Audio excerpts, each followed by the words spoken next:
Hello दोस्तों, smart study with Mishra sir YouTube channel में आप सभी का स्वागत है। आज की ये क्लास बहुत ही खास होने वाली है। बिल्कुल। आज हमारे सामने जो स्रोत सामग्री है वो यूपीएसआई पॉलिटी मैराथन 2025 के क्विक रिवीजन नोट्स हैं। तो आज का हमारा सीधा सा मिशन है भारत के संविधान के सबसे महत्वपूर्ण अनुच्छेदों, भागों और नियमों को एक बहुत ही रोचक और सरल तरीके से समझना। जी। क्योंकि देखिए, अक्सर एक धारणा होती है कि संविधान सिर्फ वकीलों के लिए लिखी गई कोई बहुत भारी भरकम किताब है, लेकिन आज हम इसे एक अलग नजरिए से देखेंगे। और ये नजरिया बहुत जरूरी है। अगर हम भारतीय संविधान को सही से समझें तो ये सिर्फ नियमों की कोई सूठी किताब नहीं है। हाँ। ये हमारे लोकतंत्र को दिशा देने वाला एक जीवंत दस्तावेज है। मतलब एक लिविंग डॉक्यूमेंट। 1950 में जो बातें लिखी गईं वो कोई पत्थर की लकीर नहीं थी। सही कहा। वो समय और नई चुनौतियों के हिसाब से खुद को ढाल सकती हैं। आज हम इसी ढांचे को गहराई से समझेंगे। तो इस ढांचे को समझने के लिए सबसे पहले इसकी नींव पर बात करते हैं। जब हमारा संविधान बनकर तैयार हुआ था तब का रूप और आज के रूप में खैर एक बहुत बड़ा अंतर दिखता है। बहुत बड़ा अंतर है। मूल रूप से इसमें 22 भाग, 395 अनुच्छेद और 8 अनुसूचियां थीं। लेकिन आज जब हम इसे देखते हैं तो इसमें 25 भाग, 470 अनुच्छेद और 12 अनुसूचियां हो चुकी हैं। देखिए, इस विस्तार के पीछे का कारण समझना बहुत दिलचस्प है। आज़ादी के समय प्राथमिकताएं अलग थी, लेकिन जैसे जैसे लोकतंत्र जमीनी स्तर तक पहुंचा, हमें नए कानून बनाने पड़े। जैसे अनुसूचियों का बढ़ना। बिल्कुल। 11वीं और 12वीं अनुसूची इसका सबसे बेहतरीन उदाहरण है। 1992 तक पंचायतें और नगर पालिकाएं थी तो सही, लेकिन उनके पास कोई ठोस संवैधानिक अधिकार नहीं था। मतलब कोई पावर नहीं थी। एकदम सही। फिर 73वें और 74वें संशोधन से क्रमशः 11वीं और 12वीं अनुसूची जोड़ी गई। और इन्हीं अनुसूचियों ने सत्ता का असली विकेंद्रीकरण किया। 11वीं अनुसूची में पंचायती राज को 29 विषय सौंपे गए, जी। जबकि 12वीं अनुसूची में नगर पालिकाओं को 18 विषय दिए गए।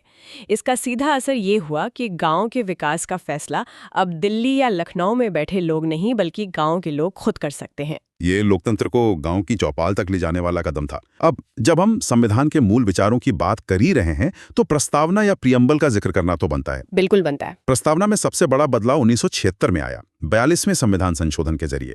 तब इसमें समाजवादी, पंथ निरपेक्ष और अखंडता शब्द जोड़े गए। और इस बदलाव के पीछे एक बहुत ही गहरा कानूनी संघर्ष भी है। 1973 का केशवानंद भारती केस, मुझे लगता है ये हमारे न्यायिक इतिहास का सबसे बड़ा मील का पत्थर है। बेशक। इसी केस में सुप्रीम कोर्ट ने साफ किया था कि प्रस्तावना संविधान का कोई अलग थलग हिस्सा नहीं है, बल्कि ये इसका अभिन्न अंग है। और उस फैसले की सबसे खास बात थी मूल ढांचा यानी बेसिक स्ट्रक्चर का सिद्धांत। कोर्ट ने संसद से कहा कि देखिए, आपके पास संशोधन करने की शक्ति है, आप इमारत का रंग बदल सकते हैं, लेकिन आप उसकी नींव नहीं खोद सकते। बहुत सही उदाहरण है ये। लोकतंत्र, पंथ निरपेक्षता, स्वतंत्र न्यायपालिका, ये सब नींव हैं, इन्हें बदला नहीं जा सकता। ये एक बहुत मजबूत सुरक्षा चक्र है और इस नींव को बनाने के लिए हमारे संविधान निर्माताओं ने बड़ा व्यवहारिक रवैया अपनाया। उन्होंने विदेशी संविधानों से बहुत प्रेरणा ली। जी बिल्कुल ली। जैसे आयरलैंड से राज्य के नीति निर्देशक तत्व, जिन्हें हम डीपीएसपी कहते हैं, वो लिए गए। और राज्यसभा में जो 12 सदस्यों का मनोनयन होता है वो भी वहीं से आया। और ये सिर्फ नकल नहीं थी, हमने विचारों को भारतीय समाज के हिसाब से ढाला। ऑस्ट्रेलिया को ही ले लीजिए। हाँ, वहां से क्या लिया गया? वहां से हमने समवर्ती सूची का विचार लिया। ये वो सूची है जिस पर केंद्र और राज्य दोनों कानून बना सकते हैं, जैसे शिक्षा। क्योंकि इसमें राष्ट्रीय नीति भी चाहिए और स्थानीय समझ भी। एकदम सही। और संसद में दोनों सदनों के बीच अगर कोई गतिरोध हो जाए तो संयुक्त अधिवेशन बुलाने का जो प्रावधान है वो भी ऑस्ट्रेलिया से ही प्रेरित है। और अमेरिका से हमने बहुत ही सशक्त चीजें ली हैं, जैसे न्यायिक पुनरावलोकन यानी जुडिशियल रिव्यू और हमारे मौलिक अधिकार। जी। जबकि मजबूत केंद्र वाली संघीय व्यवस्था हमने कनाडा से ली और हमारी संसदीय प्रणाली ब्रिटेन की देन है। इन सब को देखकर लगता है कि संविधान सभा ने दुनिया भर की अच्छी चीजों को एक जगह पिरो दिया। अब अगर हम राज्यों के गठन की बात करें तो वो एक अलग ही चुनौती थी। आजादी के बाद राज्यों की सीमाएं कैसे तय हों, ये बड़ा सवाल था। 1953 में भाषाई आधार पर पहला राज्य बना आंध्र प्रदेश, और इसी ने पूरे देश में राज्यों के पुनर्गठन की मांग को तेज कर दिया। फिर 1956 में फजल अली आयोग बना, जिसने माना कि भाषा के आधार पर राज्य बन सकते हैं, बस राष्ट्रीय एकता को नुकसान ना पहुंचे। इसी कड़ी में सिक्किम की कहानी बहुत रोचक है।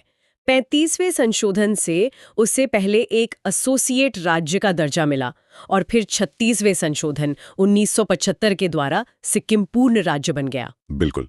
और राज्यों के बाद जो सबसे अहम मुद्दा आता है वो है नागरिकता। भारत ने ब्रिटेन की तरह एकल नागरिकता को अपनाया है। मतलब कोई भी व्यक्ति सिर्फ भारत का नागरिक है, किसी राज्य का नहीं। एकदम सही।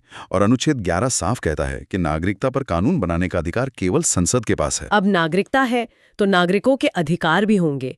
मौलिक अधिकार इस संविधान को आम इंसान से जोड़ते हैं। सबसे ज्यादा अनुच्छेद 19(1)(a) को ही देख लीजिए। प्रेस और विचार अभिव्यक्ति की स्वतंत्रता और सामाजिक समानता के लिए अनुच्छेद 17 जो छुआछूत का पूरी तरह अंत करता है। और इन सब में सबसे बुनियादी है अनुच्छेद 21, प्राण और दैहिक स्वतंत्रता। इसकी अहमियत इतनी है कि आपातकाल में भी इसे निलंबित नहीं किया जा सकता। ये बहुत बड़ी बात है। इसके अलावा बच्चों के लिए अनुच्छेद 24 है जो बाल श्रम पर रोक लगाता है, और अनुच्छेद 29 और 30 अल्पसंख्यकों के हितों का संरक्षण करते हैं। लेकिन इन अधिकारों का कोई फायदा नहीं अगर इन्हें लागू करवाने का रास्ता ना हो। बिल्कुल। यहीं आता है अनुच्छेद 32। डॉक्टर अंबेडकर ने इसे संविधान की आत्मा कहा था। सुप्रीम कोर्ट इसके तहत 5 तरह की रिट जारी कर सकता है, जैसे कि बंदी प्रत्यक्षीकरण या हेबियस कॉर्पस। अगर किसी को गैर कानूनी ढंग से पकड़ा गया है तो कोर्ट सीधे उसकी आजादी की रक्षा करता है। जी। अब अधिकारों के बाद राज्य के नीति निर्देशक तत्व या डीपीएसपी आते हैं। अनुच्छेद 40 में ग्राम पंचायतों का गठन, अनुच्छेद 44 में समान नागरिक संहिता यानी यूसीसी और अनुच्छेद 51 में अंतर्राष्ट्रीय शांति की बात है। ये न्यायालय द्वारा लागू नहीं कराए जा सकते, लेकिन सरकार के लिए दिशा निर्देश है। बिल्कुल। और अधिकारों के साथ कुछ कर्तव्य भी तो हैं।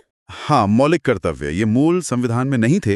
इन्हें 1976 में 42वें संशोधन से सरदार स्वर्ण सिंह समिति की सिफारिश पर जोड़ा गया, रूस से प्रेरित होकर। अभी 11 कर्तव्य हैं। 9वां कर्तव्य बहुत अहम है, सार्वजनिक संपत्ति की रक्षा करना और हिंसा से दूर रहना। और 11वां कर्तव्य 2002 में 86 संशोधन से जोड़ा गया, जिसमें माता पिता की जिम्मेदारी है कि वे बच्चों को शिक्षा के अवसर दें। अब सरकार के कामकाज पर आते हैं। देश के शीर्ष पर राष्ट्रपति होते हैं। उनका निर्वाचन एकल संक्रमणीय आनुपातिक प्रतिनिधित्व प्रणाली से होता है, अनुच्छेद 55 के तहत। ये प्रणाली सुनिश्चित करती है कि राष्ट्रपति को वास्तव में व्यापक बहुमत मिले, और अगर उन्हें हटाना हो तो अनुच्छेद 61 में महाभियोग की प्रक्रिया है, जिसके लिए 14 दिन की पूर्व सूचना देनी होती है। जी। और राष्ट्रपति के पास अनुच्छेद 123 के तहत अध्यादेश जारी करने की बहुत बड़ी शक्ति भी होती है, जिसे सत्र शुरू होने के 6 सप्ताह के भीतर पारित कराना होता है। लेकिन असल शक्ति तो मंत्रिपरिषद के पास होती है। अनुच्छेद 75(3) के अनुसार मंत्रिपरिषद सामूहिक रूप से लोकसभा के प्रति उत्तरदायी होती है। और लोकसभा के पास धन विधेयक यानी मनी बिल की ताकत है, अनुच्छेद 110 के तहत। इसका अंतिम फैसला लोकसभा अध्यक्ष करते हैं। राज्यों में भी व्यवस्था दिलचस्प है। अनुच्छेद 169 के तहत विधान परिषद का सृजन या समाप्ति संसद कर सकती है। बिल्कुल। और विधानसभा सदस्यों की संख्या अनुच्छेद 170 के अनुसार न्यूनतम 60 और अधिकतम 500 हो सकती है। हालांकि गोवा, मिजोरम और सिक्किम इसके अपवाद हैं। और मुख्यमंत्री की नियुक्ति राज्यपाल करते हैं, अनुच्छेद 164 के तहत। अब एक सवाल उठता है कि केंद्र और राज्यों के बीच शक्तियों का बंटवारा कैसे हो। जो विषय किसी सूची में नहीं है उनके लिए अनुच्छेद 248 में अवशिष्ट शक्तियां संसद को दी गई हैं।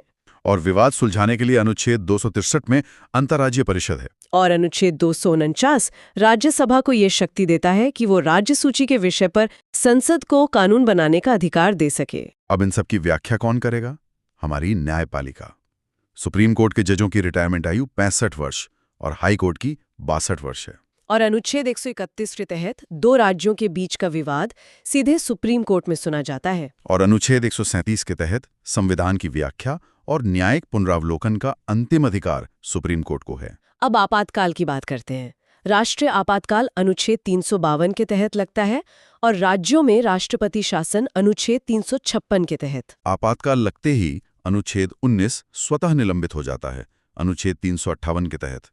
लेकिन अनुच्छेद 20 और 21 कभी निलंबित नहीं होते। चलिए अब श्रोताओं के लिए एक क्विक रिवीजन करते हैं। मतदान की आयु 18 वर्ष है। पंचायत चुनाव के लिए 21 वर्ष। लोकसभा के लिए 25 वर्ष। राज्यसभा के लिए 30 वर्ष। और राष्ट्रपति के लिए 35 वर्ष। अधिकारियों की बात करें तो महान्यायवादी अनुच्छेद 76 में है, जो संसद में बोल सकते हैं पर वोट नहीं दे सकते। और राज्यों में महाधिवक्ता अनुच्छेद 165 में। कैग का जिक्र अनुच्छेद 148 में है, जिनका कार्यकाल 6 वर्ष या 65 वर्ष की आयु तक होता है।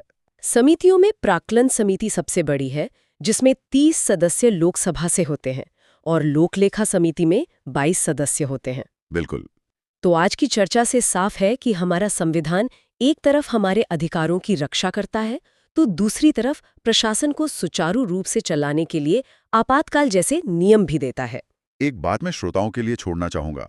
1950 में संविधान निर्माताओं ने उस समय के हिसाब से बेहतरीन काम किया, लेकिन आज के डिजिटल युग में जहां डेटा प्राइवेसी और एआई जैसी चुनौतियां हैं, क्या हमें अपने अनुच्छेद 21 को एक नए तकनीकी नजरिए से देखने की जरूरत नहीं है?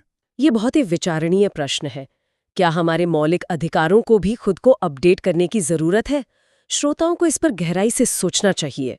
आज की इस गहन चर्चा में बस इतना ही।